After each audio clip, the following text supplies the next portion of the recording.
Hello! Ok, alors aujourd'hui on se retrouve pour la FAQ sur la Finlande. J'ai regardé vos questions et j'ai regroupé ça en thèmes pour éviter qu'on se répète. Juste avant, du coup, pour ceux qui seraient pas au courant et qui seraient nouveaux sur cette chaîne, j'ai vécu 5 mois en Finlande l'année dernière pour mon Erasmus. J'ai vécu là-bas pendant le Covid, donc évidemment ça va jouer sur ma perception du pays et ce que je vais vous dire dans cette vidéo. C'est donc à prendre en compte. Ce qui est d'abord beaucoup revenu, c'est le thème de la qualité de la vie et du coût de la vie. Pour la qualité de la vie, par exemple, on m'a demandé: coucou, la qualité de la vie là-bas, tu conseilles un possible emménagement? Je sais que dans les pays nordiques, souvent, ce à quoi on pense, c'est la qualité de la vie. Sur ce point-là, malheureusement, moi je l'ai pas énormément ressenti. Je pense que c'est sûrement lié au Covid, mais je me suis pas dit qu'ils avaient une qualité de vie qui était supérieure à nous. En tous les cas, je ne l'ai pas ressenti. Ensuite, on m'a demandé les changements culturels qui t'ont le plus impacté. J'ai pas eu de soucis pour m'adapter à la culture là-bas. Une fois de plus, à cause du Covid, j'ai pas rencontré des tas de Finlandais, mais quand même, j'en ai rencontré un peu. Ce qui était le plus différent de ce qu'on avait en France, et en tous les cas du sud de la France, moi d'où je suis originaire, c'était le rapport à l'autre qui était plus distant. On m'avait prévenu de ça, donc j'étais au courant quand je suis arrivée, mais c'est ce qui m'a le plus frappé, on va dire, dans les différences culturelles. Ensuite, on m'a demandé les plus grosses différences au niveau de l'enseignement. En fait, ça dépend des universités. J'ai eu la chance de rencontrer d'autres étudiants en échange qui étaient dans d'autres universités que la mienne, et leur expérience était totalement différente de la mienne, parce que eux, ils avaient cours, et moi, quand j'ai été en Finlande, j'avais pas cours en fait. Je travaillais pour 2 entreprises, donc c'était un peu de l'alternance, sauf que vraiment je n'avais pas cours. En fait, on faisait des meetings une fois par semaine avec mon groupe et on travaillait en groupe du coup de 5-6 sur un projet pour une entreprise. Ensuite, on m'a demandé: peux-tu nous parler du coût de la vie sur place? Merci. Évidemment. Alors le coût de la vie sur place, ça par contre je l'ai bien ressenti, même s'il y avait le Covid.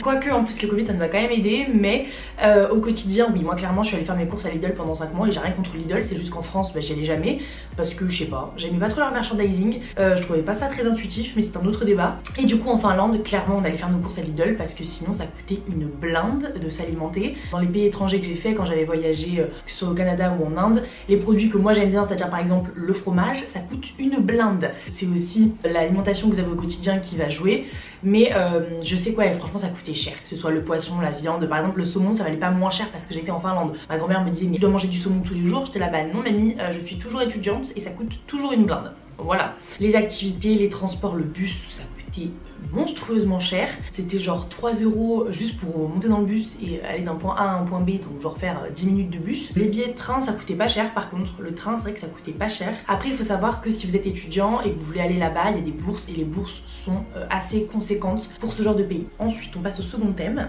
Vous avez été beaucoup à me demander comment survivre au froid. Salut Gwen, concernant les vêtements, as-tu acheté sur place ou bien avant, les marques et tout ça? Et globalement vous m'avez demandé comment survivre à l'hiver en Finlande et c'était plus froid qu'au Canada. L'hiver là-bas était pas plus froid qu'au Canada, et ça pour moi c'était important de le spécifier parce que du coup j'avais déjà des affaires que j'avais achetées au Canada. C'était en vrai les mêmes températures et j'ai vécu le même hiver 2 ans d'affilée, juste dans 2 pays différents. Il y a une moyenne de -15, -20 tous les jours pendant bien 2 mois et demi, je dirais de janvier à mi-mars. Après ça s'adoucit un peu, on descend vers du -10 et en avril on commence à atteindre des températures qui sont positives, et oui seulement positives. On n'a pas dépassé les 10 degrés avant mai. La seule fois où on a dépassé les 10 degrés, c'était la veille de mon départ où il a fait 13 ou 14. Et c'était incroyable parce qu'avant ça, on dépassait pas les 8 degrés jusqu'à début mai en fait. Je sais que ça me faisait extrêmement peur avant de partir. Vous le savez déjà, je viens du sud de la France, donc c'est pas du tout le genre de climat auquel je suis habituée. Et pourtant, il n'y a eu aucun souci. J'ai adoré la neige et j'ai adoré ce genre de climat. Mais globalement, ce qu'il faut faire en fait, c'est sortir avec 2 couches sur vous là-bas, c'est-à-dire un leggings sous votre jean ou votre pantalon et un sous-pull sous votre pull, et puis évidemment après mettre une veste par-dessus. Quand il fait très froid, on adopte la technique des 3 couches, c'est-à-dire que vous allez rajouter un pull en plus sous votre pull et un surpantalon, donc un pantalon souvent de ski, sur votre jean.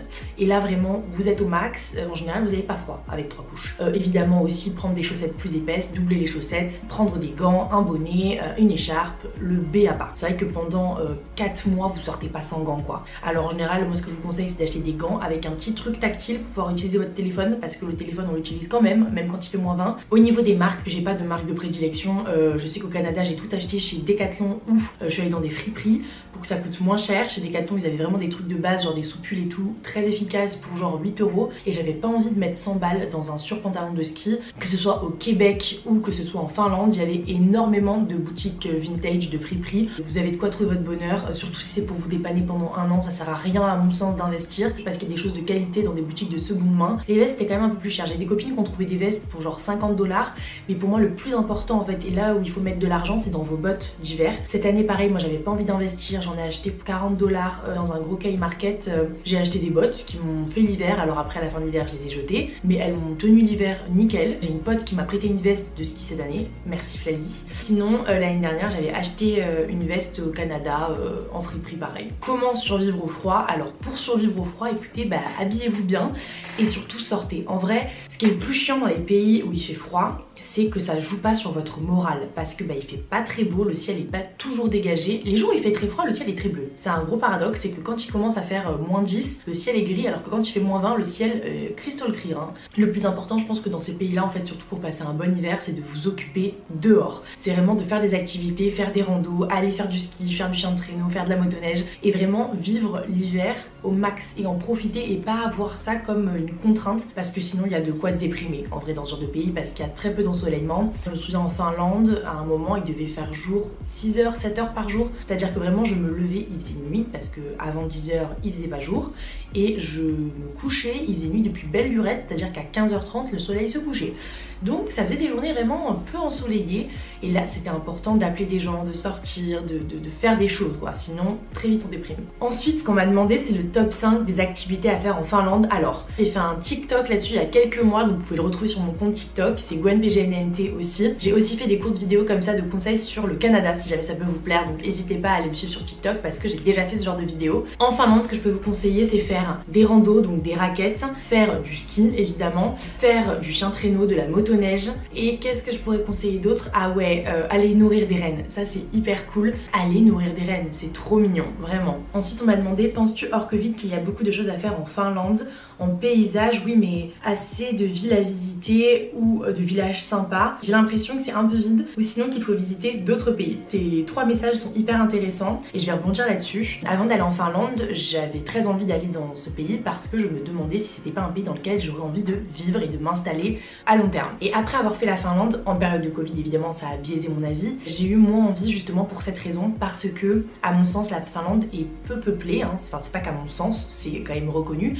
Il y a 5 millions d'habitants, pour moi c'était trop peu, donc il y a quand même des villes à visiter, mais c'est vrai que même pour un an d'Erasmus, je trouve ça un peu long. Pour quelques mois par exemple, pour un semestre, je trouve ça super parce qu'il y a plein de pays par contre autour à visiter si jamais les frontières sont ouvertes, par exemple la Norvège, la Suède, la Russie. C'est vrai que sinon c'est pas foufou pour moi en tous les cas, pareil c'est hyper personnel parce que aussi ce qui a joué c'est que j'avais déjà fait le Canada et que les paysages sont copie conformes en vrai, mais la différence avec le Canada c'est que il y avait de plus grandes villes et on pouvait se rapprocher de plus grandes villes alors que en Finlande la plus grosse ville c'est Helsinki et une fois que vous l'avez faite vous avez fait un peu le tour parce que Helsinki c'est comme un grand lion et quand même on fait vite le tour. Ensuite vous m'avez demandé comment trouver un logement là-bas, alors c'est ma fac qui me l'a trouvé. Honnêtement j'aurais préféré trouver un logement, la fac vous donne le lien pour une plateforme qui s'appelle OAS où vous allez trouver plein de logements étudiants, donc ça vous inquiétez pas, normalement les facs en Finlande vous aident à trouver votre logement. À Helsinki les loyers sont quand même assez onéreux, vous allez payer sûrement entre 600, 650, 700 € pour un petit studio qui est quand même sympa, c'est pas Paris. Un peu plus loin dans les terres vous payez rien du tout. Est-ce facile pour un Français de trouver du travail? Alors ça aussi c'est hyper intéressant parce que je comptais travailler en Finlande quand j'y suis allée, bon finalement avec le Covid et tout ça j'aurais pu en fait, hein. Je faisais tellement rien que j'aurais pu, mais finalement j'ai pas bossé mais je m'étais renseignée. Alors oui vous pouvez, c'est vrai que le fait de pas parler finnois c'est quand même un petit souci, hein. Comme ils ont un très bon niveau d'anglais, si jamais vous maîtrisez l'anglais il n'y aura pas de souci pour bosser, mais il faut absolument par contre que vous maîtrisiez l'anglais pour bosser